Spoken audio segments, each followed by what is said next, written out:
ಗುಂಪು ಗುಂಪಲಿ ಗೌರಿ ಗಂಗೆ ಬಣ್ಣ ಬಣ್ಣದ ಚಿಟ್ಟೆ ಹಂಗೆ ನೋಡೋಕೆ ಸಾಲಾಕಿಲ್ಲ ಎರಡು ಕಣ್ಣು. ಗಂಡು ಹೈಕಳು ಬೆಪ್ಪಾಗವ್ರೆ ಬೆರಗು ಕಣ್ಣಲ್ಲಿ ನೋಡ್ತಾ ಅವ್ರೆ. ದಾವಣಿಲೆ ಬೀಸುತ್ತಾರೆ ಹೆಣ್ಣೈಕಾಳು.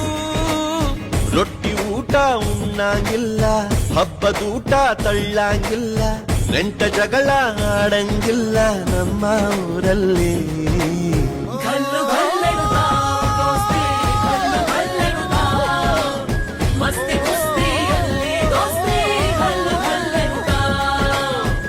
ಏನ್ ಚಂದಾನೆ ಹುಡುಗಿ ಗಲ್ಲು ಗಲ್ಲೆನು ತಾವು ಗೆಜ್ಜೆ. ಏನ್ ಚಂದಾನೆ ಹುಡುಗಿ ಗಲ್ಲು ಗಲ್ಲೆನು ತಾವು ಗೆಜ್ಜೆ. ಗುಂಪು ಗುಂಪಲಿ ಗೌರಿ ಗಂಗೆ ಬಣ್ಣ ಬಣ್ಣದ ಚಿಟ್ಟೆ ಹಂಗೆ ನೋಡೋಕೆ ಸಾಲಾಕಿಲ್ಲ ಎರಡು ಕಣ್ಣು. ಗಂಡು ಹೈಕಳು ಬೆಪ್ಪಾಗವ್ರೆ ಬೆರಗು ಕಣ್ಣಲ್ಲಿ ನೋಡ್ತಾ ಅವ್ರೆ.